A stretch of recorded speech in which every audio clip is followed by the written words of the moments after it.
آج کل اکثر یہ احساس ہوتا ہے کہ کسی چیز سے کوئی فرق نہیں پڑتا. سیاست ہو، سوشل میڈیا ہو، ایک عجیب سی بے حسی چھائی ہوئی ہے.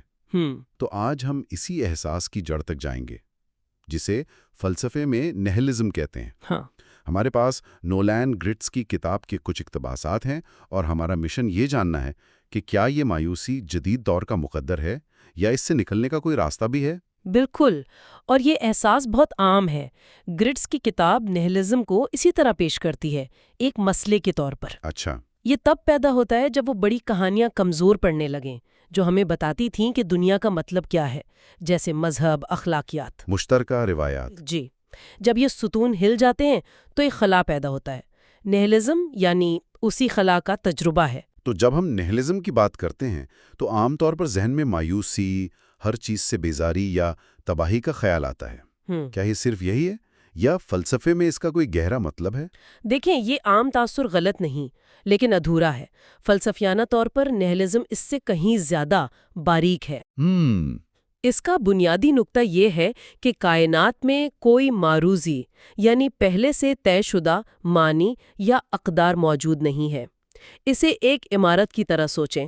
نہلزم کی مختلف قسمیں اس عمارت کے مختلف حصوں پر سوال اٹھاتی ہیں. اچھا، یہ دلچسپ ہے. کیسی عمارت؟ فرض کریں کہ انسانی تہذیب ایک بڑی عمارت ہے، تو وجودی ناہلزم یعنی ایگزسٹینشل ناہلزم وہ کہتا ہے کہ اس عمارت کی کوئی بنیاد ہی نہیں، یہ خلا میں تیر رہی ہے. یعنی زندگی کا کوئی فطری مقصد نہیں ہے؟ بالکل. پھر آتا ہے اخلاقی ناہلزم، مورل ناہلزم، جو کہتا ہے کہ عمارت کے اندر جو اصول لکھے ہیں، یہاں مت بھاگیں، قطار بنائیں، وہ بس کسی نے اپنی مرضی سے لکھ دیے ہیں، ان کی کوئی حقیقی یا آفاقی اتھارٹی نہیں ہے. ایک منٹ، یہ تو بہت خطرناک بات لگتی ہے. اس کا مطلب تو یہ ہوا کہ ہم کسی ظالم کے ظلم کو بھی معروضی طور پر غلط نہیں کہہ سکتے. کیا فلسفی واقعی یہی کہہ رہے ہیں یا اس میں کوئی اور گہرائی ہے؟ آپ نے بالکل صحیح جگہ پر انگلی رکھی ہے. یہی وہ نقطہ ہے جو سب سے زیادہ بے چینی پیدا کرتا ہے، اور ہم اس پر واپس ضرور آئیں گے، لیکن پہلے باقی عمارت کا جائزہ لے لیں. ٹھیک ہے. علمیاتی نہلزم، ایپسٹمولوجیکل نہلزم، یہ کہتا ہے کہ آپ کھڑکی سے باہر جو کچھ دیکھ رہے ہیں، آپ یقین سے نہیں کہہ سکتے کہ وہ سچ ہے یا وہم. یعنی حقیقی علم تک پہنچنا ناممکن ہے. جی. اور آخر میں سیاسی نہلزم کہتا ہے کہ جس نے بھی خود کو اس عمارت کا مالک یا منتظم قرار دیا ہے، اس کے پاس حکومت کرنے کا کوئی فطری حق نہیں ہے. تو یہ ایک ہی نظریہ نہیں بلکہ شکوک و شبہات کا ایک پورا نظام ہے جو ہماری دنیا کی ہر بنیاد پر سوال اٹھاتا ہے. یہ تو واقعی بے چین کرنے والی سوچ ہے. بالکل. اور سب سے اہم بات یہ ہے کہ زیادہ تر فلسفی اسے ایک حل کے طور پر نہیں بلکہ جدید دور کی ایک تشخیص کے طور پر پیش کرتے ہیں. وہ یہ نہیں کہہ رہے کہ ایسا ہونا چاہیے، بلکہ یہ کہ ایسا ہو رہا ہے. ایک بحران کی نشاندہی. جی، کسی منزل کی نہیں. تو پھر سوال یہ ہے کہ ہم اس بحران تک پہنچے کیسے؟ یہ خیال آیا کہاں سے؟ انسان تو ہمیشہ سے معنی تلاش کرتا آیا ہے، پھر اچانک یہ خلا کہاں سے آ گیا؟ اس کی جڑیں گہری ہیں. صدیوں تک معنی کے ذرائع واضح تھے. خدا، کائناتی ترتیب، فطرت کا ایک مقصد، یہ وہ بڑی کہانیاں تھیں جو ہماری تہذیب کی بنیاد تھیں. صحیح. لیکن پھر تاریخ میں کچھ بڑے موڑ آئے جنہوں نے ان بنیادوں کو ہلا دیا. سائنسی انقلاب نے کائنات کو ایک بامقصد تخلیق کے بجائے ایک مکینیکی مشین کے طور پر دیکھنا شروع کر دیا. دنیا ایک زندہ وجود سے ایک بے جان گھڑی بن گئی. کیا خوب کہا. اور پھر روشن خیالی یعنی دی انلائٹنمنٹ کا دور آیا، جس نے عقل پر بہت زور دیا. جی. اور روشن خیالی نے روایت اور اتھارٹی پر سوال اٹھا کر انسان کو آزاد تو کیا، لیکن اس آزادی کی قیمت چکانی پڑی. جب آپ ہر چیز پر سوال اٹھاتے ہیں تو وہ اقدار بھی زد میں آ جاتی ہیں جو معاشرے کو جوڑ کر رکھتی ہیں. اور پھر اس سلسلے کا سب سے بڑا دھماکہ فریڈرک نیٹشے نے کیا اپنے مشہور اعلان کے ساتھ، خدا کی موت. اس جملے کا مطلب اکثر لوگ غلط سمجھتے ہیں.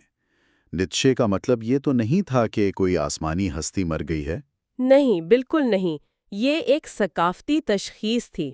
اس کا مطلب تھا کہ ہماری تہذیب کے لیے خدا کا تصور اب وہ مرکزی حیثیت نہیں رکھتا جو پہلے رکھتا تھا. وہ اخلاقی کتب نما جو ہمیں بتاتا تھا کہ کیا صحیح ہے اور کیا غلط، کام کرنا چھوڑ گیا ہے۔ اچھا۔ نیٹشے نے ناہلزم کی حمایت نہیں کی، بلکہ اس نے خبردار کیا کہ یہ مغربی فکر کا ناگزیر نتیجہ ہے۔ اس کا مشہور جملہ ہے کہ ناہلزم تب پیدا ہوتا ہے جب ہماری اعلیٰ ترین اقدار خود اپنی قدر کھو دیتی ہیں۔ نیٹشے نے اس کی 2 قسمیں بھی بتائی تھیں، ایک فعال اور دوسری غیر فعال۔ جی، غیر فعال ناہلزم یعنی پیسو ناہلزم وہ مایوسی اور بے بسی کی حالت ہے۔ یہ کہنا کہ کچھ نہیں ہو سکتا، سب بے معنی ہے اور بس ہتھیار ڈال دینا۔ لیکن فعال ناہلزم، ایکٹیو ناہلزم، اس خلا کو ایک موقع کے طور پر دیکھتا ہے۔ یہ پرانی کھوکھلی اقدار کی تخلیقی تباہی ہے تاکہ نئی زیادہ جاندار اقدار کے لیے جگہ بنائی جا سکے۔ لیکن کیا یہ فعال نہلزم صرف تباہی کا ایک خوبصورت نام نہیں؟ میرا مطلب ہے پرانی اقدار کو توڑنا اور افراتفری پھیلانا، اس میں اور خالص تباہی میں کیا فرق ہے؟ یہ تو انارکی کی طرح لگتا ہے۔ یہ ایک بہت اہم سوال ہے۔ فرق نیت اور مقصد کا ہے۔ فعال نہلزم کا مقصد صرف تباہی نہیں بلکہ نئی تخلیق کے لیے جگہ بنانا ہے۔ اچھا، کوئی مثال؟ اس کی ایک مثال 19ویں صدی کی روسی نہلسٹ تحریک ہے۔ انہوں نے زار کی آمریت، چرچ کے اختیار اور سماجی روایات کو مسترد کیا۔ ان کا مقصد معاشرے کو تباہ کرنا نہیں تھا بلکہ ایک نیا، زیادہ عقلی اور منصفانہ معاشرہ بنانا تھا۔ تو نہلزم بے عملی کے ساتھ ساتھ انقلابی عمل کو بھی تحریک دے سکتا ہے۔ بالکل ٹھیک ہے۔ تو اگر میں یہ مان لوں کہ زندگی کا کوئی کائناتی مقصد نہیں، تو میرا دماغ فوراً اس سوال کی طرف جاتا ہے جس پر آپ نے پہلے اشارہ کیا تھا، اخلاقیات۔ اگر کچھ بھی حتمی طور پر اہم نہیں تو پھر میں کسی کے ساتھ اچھا سلوک کیوں کروں؟ یہ سوال مجھے سب سے زیادہ پریشان کرتا ہے، اور کرنا بھی چاہیے۔ یہی وجودی بحران کا مرکز ہے۔ یہاں کائناتی معنی اور ذاتی معنی میں فرق کرنا بہت ضروری ہے۔ کازمک میننگ اور پرسنل میننگ۔ جی، کائناتی معنی وہ ہے جو کائنات یا خدا کی طرف سے دیا گیا ہو۔ ذاتی معنی وہ ہے جو ہم انسان اپنے منصوبوں، رشتوں اور مقاصد سے خود تخلیق کرتے ہیں۔ اچھا، جیسے اگر ایک فٹ بال میچ کا کائنات کی نظر میں کوئی مطلب نہیں، تو بھی لاکھوں فینس کے لیے 90 منٹ میں ہر لمحہ معنی سے بھرپور ہوتا ہے۔ کیا یہ ذاتی اور کائناتی معنی کا فرق ہے؟ یہ بہترین مثال ہے۔ وجودی نہلزم کائناتی معنی کا انکار کرتا ہے لیکن ذاتی معنی کی اہمیت کو تسلیم کرتا ہے۔ فرانسیسی فلسفر کامیو نے سیسیفس کی قدیم یونانی کہانی استعمال کی۔ سیسیفس، وہ جو چٹان اوپر لے جاتا تھا۔ وہی، سیسیفس کو سزا ملی تھی کہ وہ ہمیشہ کے لیے ایک بھاری چٹان کو پہاڑ کی چوٹی پر دھکیلے، اور جب بھی وہ وہاں پہنچتا چٹان واپس نیچے لڑھک جاتی۔ یہ کائناتی طور پر ایک بالکل بے معنی کام ہے۔ صحیح۔ لیکن کامو کہتا ہے کہ ہمیں سیسیفس کو خوش تصور کرنا چاہیے۔ کیوں؟ کیونکہ اپنی اس بے معنی جدوجہد کو قبول کر کے اور ہر بار چٹان کو دھکیلنے کا شعوری فیصلہ کر کے وہ اپنی تقدیر کا مالک بن جاتا ہے۔ وہ اس بے معنی پن کے خلاف بغاوت کرتا ہے۔ بالکل، معنی اسی بغاوت میں پایا جاتا ہے۔ تو معنی جدوجہد میں ہے، منزز میں نہیں۔ لیکن پھر بھی اخلاقیات والا سوال باقی ہے۔ اگر کوئی معروضی صحیح یا غلط نہیں تو پھر ہم ظلم اور ناانصافی کی مذمت کس بنیاد پر؟ یہ اخلاقی نہلزم کا سب سے بڑا چیلنج ہے۔ اس کا جواب یہ ہے کہ معروضی اخلاقیات کو مسترد کرنے کا مطلب ہر قسم کی اخلاقیات کو مسترد کرنا نہیں ہے۔ ہمدردی، تعاون اور انصاف کی قدر کرنے کے لیے کسی آسمانی حکم کی ضرورت نہیں۔ ہم عملی وجوہات کی بنا پر اخلاقی اصول بنا سکتے ہیں۔ ایک ایسا معاشرہ جہاں لوگ ایک دوسرے پر بھروسہ کرتے ہیں، ایک دوسرے کی مدد کرتے ہیں، وہ زیادہ مستحکم اور خوشحال ہوتا ہے۔ یہ ایک سماجی معاہدہ ہے۔ جی، ارتقائی نقطہ نظر سے بھی اخلاقی جذبات اس لیے پروان چڑھے کیونکہ وہ گروہ کی بقا کے لیے ضروری تھے۔ ٹھیک ہے، یہ سب صرف پرانے فلسفے کی باتیں نہیں ہیں۔ مجھے یہ احساس آج ہر جگہ نظر آتا ہے۔ کیا ہم اپنے فون سکرول کرتے ہوئے یا خبریں دیکھتے ہوئے اسی نائلزم کا سامنا نہیں کر رہے جس کی بات نیچے ایک صدی پہلے کر رہا تھا؟ یقیناً، آج کی دنیا میں یہ کئی شکلوں میں ظاہر ہوتا ہے۔ سیاست کو ہی دیکھ لیں، جب شہری سیاسی اداروں اور نظریات پر اعتماد کھو دیتے ہیں تو کیا ہوتا ہے؟ یا تو وہ بالکل لا تعلق ہو جاتے ہیں۔ ووٹ دینے سے کیا فرق پڑتا ہے؟ سب ایک جیسے ہیں، یا پھر وہ انتہا پسندی کی طرف چلے جاتے ہیں؟ جب بڑے سیاسی وعدے سب کے لیے خوشحالی، کامل انصاف کھوکھلے ثابت ہوتے ہیں تو نائلزم کو پنپنے کا موقع ملتا ہے۔ اور یہ لا تعلقی خطرناک ہو سکتی ہے۔ یہ انتہا پسندوں کے لیے راستہ بناتی ہے جو کسی خیالی دشمن کے خلاف نفرت پھیلا کر ایک نیا لیکن تباکن مقصد دینے کا وعدہ کرتے ہیں۔ بالکل، جب کچھ بھی معنی نہیں رکھتا تو طاقت خود ایک مقصد بن جاتی ہے۔ صحیح۔ اور ٹیکنالوجی کے ساتھ اس کا رشتہ تو اور بھی پیچیدہ ہے۔ کیا آپ نے کبھی سوچا ہے کہ آٹومیشن اور مصنوعی ذہانت ہمارے معنی کے احساس کو کیسے متاثر کر رہے ہیں؟ مطلب کام اور ہنر جو ہماری شناخت کا ذریعہ تھے؟